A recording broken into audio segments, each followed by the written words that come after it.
right, welcome back, ladies and gentlemen, to the GSL Code A round of 32. Hope you guys could enjoy seeing the Korean commercials on camera there behind us. The one where the girl pulls on her shoe like a sock freaks me out every time. I wonder if people actually watch those commercials while they're in that little downtime. I don't know. I don't know. I like the one that says "Be waterful." Be waterful. I actually just told MaKa to be waterful in chat. I did. I told him to be waterful, and he's actually spawning as the yellow Terran, and he actually said yellow water.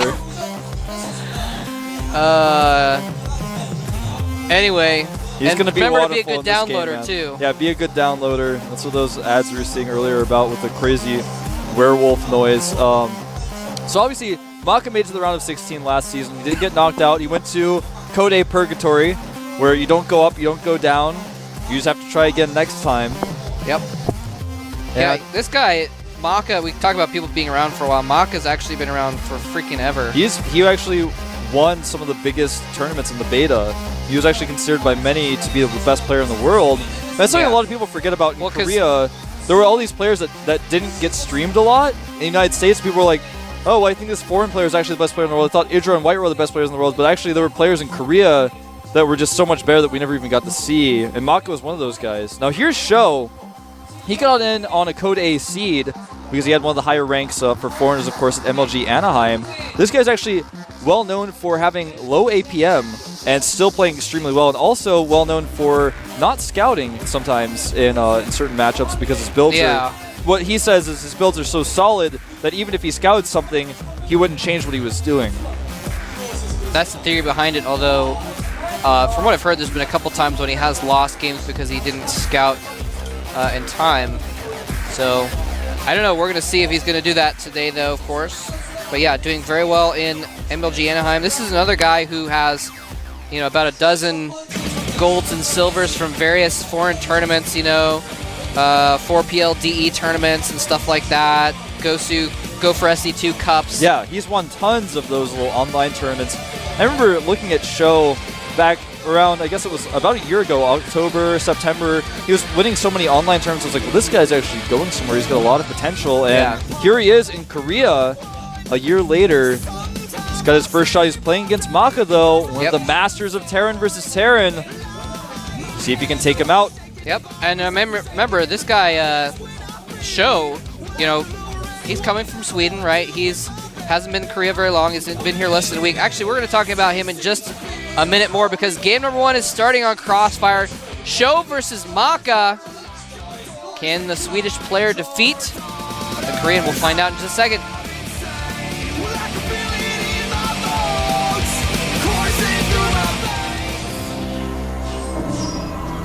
And here is our Korean Terran player in the yellow. Last season he beat Dream in a TVT but lost to Lenok. MaKa Prime win. And he actually beat SC in the Super Tournament, then lost to Pult. So he's had some ups and downs and strikes and gutters in his TVT. But here is his opponent coming from Sweden. Got here through his spot from MLG Anaheim. Dignitas Sjow. Toss Sjow. What I was going to say is this guy here, he actually 2-0'd former TSL member Rain. He took a game off Bomber in MLG, so he has beaten Koreans before. You do not want to underestimate this guy just because he's a foreigner. Absolutely not, man. And, right now, just want to point out the APMs, but even with spamming, MaKa's at 233 APM. Sjow is just hovering around 78 APM, and I want to keep going back to that because APM is considered by many to be just a sacred and holy thing. You have to have high APM to be good at StarCraft, but Sjow has shown that he actually makes each action count. He has shown it. Yeah, man. It's showtime. It's showtime. He's here. I hope he advances just so we can make that joke more. Yeah, we probably can. We'll see. It's not MaKa Prime time, it's showtime. It's MaKa Prime time and showtime at the same time. Oh, wow. This is going to be quite a show. Oh. Anyway, both players going for pretty much the same thing here. Sjow has opted to get a Marine out. And I don't think MaKa's even getting a Marine right now. Now he is. A little bit later. Yeah, MaKa's barracks was actually a little bit closer to the ramp, so it took him just that few seconds longer to finish it and get that Marine out. Second gas going up for MaKa. MaKa's really well known for his timing attacks, and when I talk about the Korean style of going Banshees in TVT, I talked about this a lot on my cast. Those of you guys who haven't listened or don't know what I mean, when I say the Korean style is you target down not SCVs but actually Marines, and then you follow up with a timing attack and kill your opponent. You target down these siege tanks you can find. You keep his unit numbers low, and then you go and kill him with a timing attack, whereas the Foreigner style is more so to go for the economy, go for SCVs. Yeah. Yeah, and I mean, it just depends on what you want to do with it.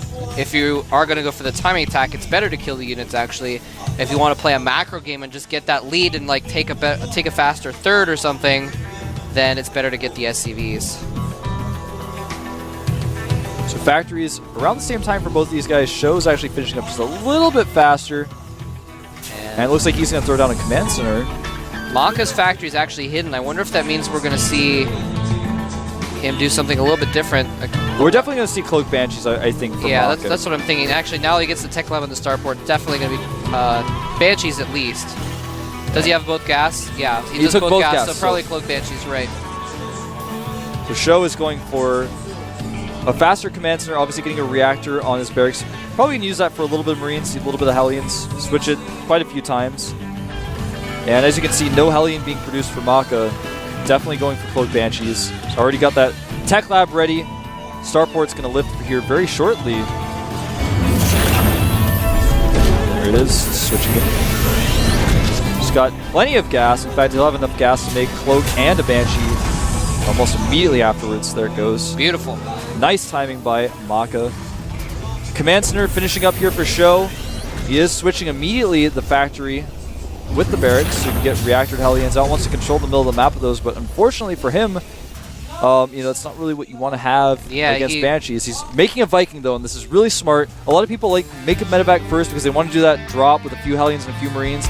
But if you make the Viking first, you're absolutely safe against Banshees, and that's what he's doing here. And you can even still, excuse me, you can even still do that if you get the Viking first and you make a medevac after that.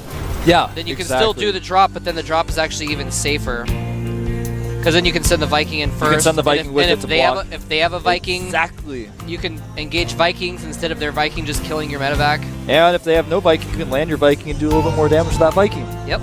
It's always good to make a Viking first. And if they have a Banshee, you just kill it. It's true.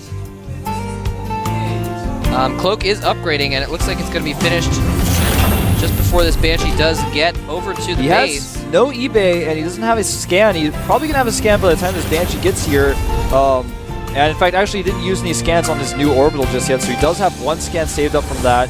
So he is going to be able to scan and kill this Banshee if he wants to.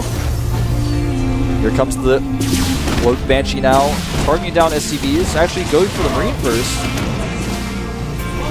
Yeah, I'm actually a little surprised he doesn't.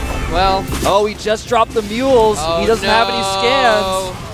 He's going to have to ride this one out. Oh, he has one more scan. Does use it, and it looks like the Banshee may escape. What? Just barely getting out of range of that Cloak. Nice micro by MaKa. Banshee up to 7 kills now. Yeah, he actually kind of skirted the edge, so he stayed in range a little bit longer. Took more hits than he needed to, but still kept the Banshee alive, and is now going to retreat since his Cloak is about to run out of energy. And the next Banshee is coming in from the other side. Still no eBay. Actually, I take it back. eBay just finished. eBay hasn't made any turrets though, and the second Banshee could potentially do some damage. 2 Vikings are out now though, making a third Viking. Hellions.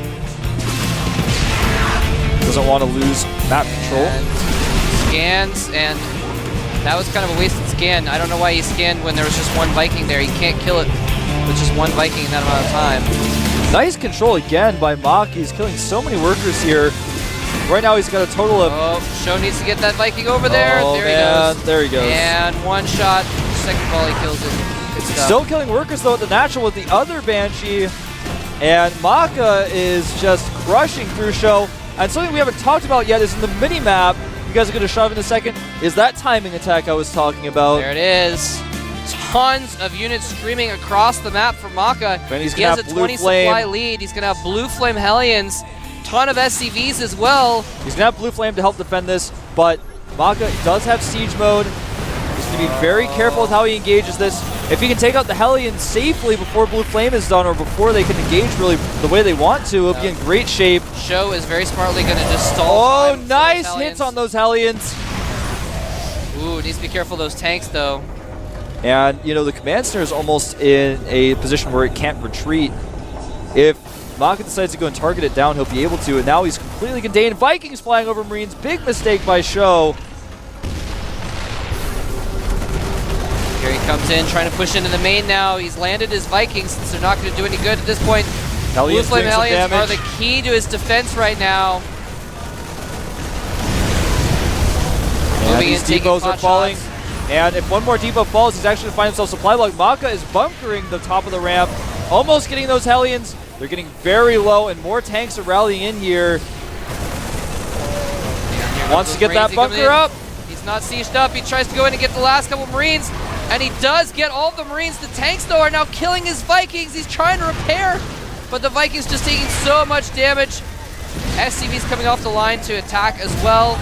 Looks like he's barely going to fend this off, but at what cost, Wolf? At a lot of cost. I'll give you some numbers, guys. 26 SCVs for MaKa to 14 SCVs for Sjow. The unit counts right now are for MaKa 1 Banshee, 2 Siege Tanks and 4 Marines to 3 Hellions and 2 Marines for Sjow. Sjow, though, has 2 orbitals. He'll have double mules and double SCV production, whereas MaKa, he's got his own orbital. He hasn't moved it down yet. And, you know, he hasn't had that extra production capability for as long. Wow. He doesn't have the same amount of mining that Sjow has yet. He needs to move that down, but this next attack might just end everything. He's still got Cloak Banshees. The turret has just been remade at the natural. The Banshee still just does so much DPS. Yeah, he only has 1 Marine to try and fend that off because he lost all of his Vikings to tanks. Didn't keep any alive in the air. And now this Banshee can just do whatever it wants. 2 Vikings being made for Sjow at that reactored starport. But what are those really going to do against the siege tanks and Marines that are going to be, you know, still doing damage to these SCVs? The SCVs can't really escape. He's probably going to try to land them on top of the siege tanks, but there are Marines guarding them. And look at this, the Banshee going to do so much damage to the SCVs at the natural. They're all on low hit points. Yeah, they're going to have to not looking good for Sjow. Vikings coming out to defend. Is he going to target down the Vikings? Oh, makes him scan even though he didn't have any energy. That was like a 1-second cloak there, but still forced the scan. SCV is repairing the Vikings. They're at least good for something down there. MaKa actually just now moving his command center over, moving it really late compared to how long he's had it up. But back at home, MaKa's produced a lot of his own Hellions, and he's going to be following up this attack up with more Hellions. Wow. And he's in a great spot right now. Right now, supply-wise, MaKa 64 supply to 38 supply of Sjow.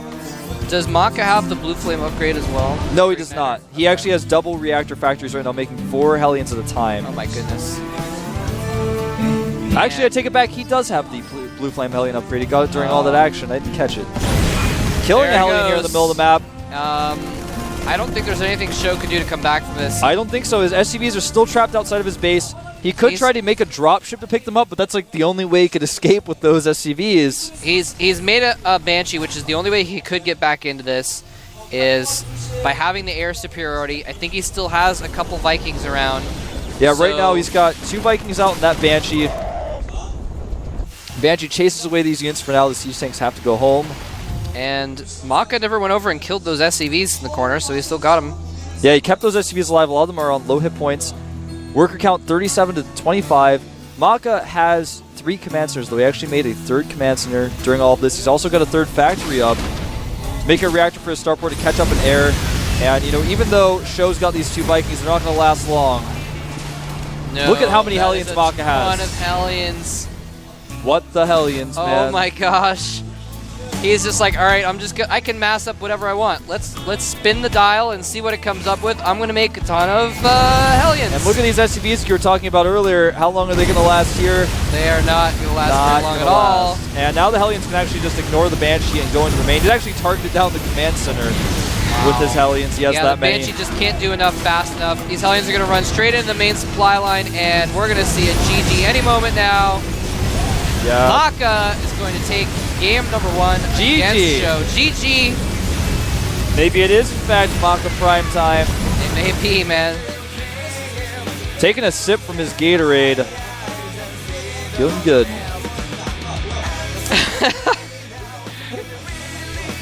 I don't know why, it just looked really amusing the way he kind of like nonchalantly wiped the Gatorade off his lip. Sjow doesn't look very happy about that. No, he does not. That's okay. He's still got 2 more chances. So if he fails this next one, he's going to be out. But if he can take MaKa down on the next map, you know, he's got a chance. It's not out of it yet. The map is going to be Antigua. Antigua Shipyards. You know, I think the Terran's going to be favored on this map. Yeah, I would say so, definitely. Personally. You know, in this map, no matter what, I think a Terran will win. And we're so it's good for all going Sjow. to have to live with that. That's good for Sjow because he is one of the 2 Terrans that's playing. Yeah. If you look at it that way, I guess he's got a 50% chance of winning. Let's flip a coin and call it a night.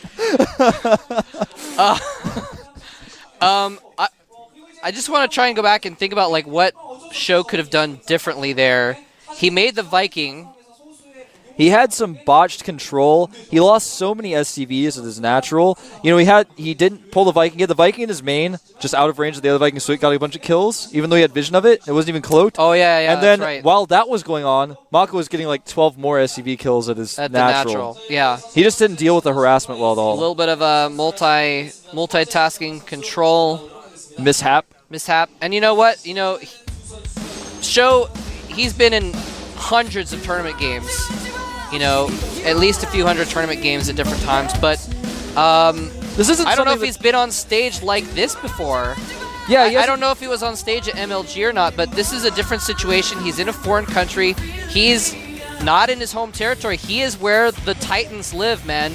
He is among the Giants, and that might be intimidating. So I don't know if he's playing at his best level right now.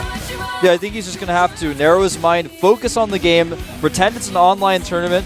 Just get focused. I'm serious. He's won so many online tournaments. He's just got to get focused, let go of the pressure, and just get in the game. He's been in this situation hundreds of times before. He's been, you know, he's dealt with Cloak Banshees. He can do this. We're going to jump into the game right now. This is the GSL Code A round of 32. I am Wolf. With me is Moletrap.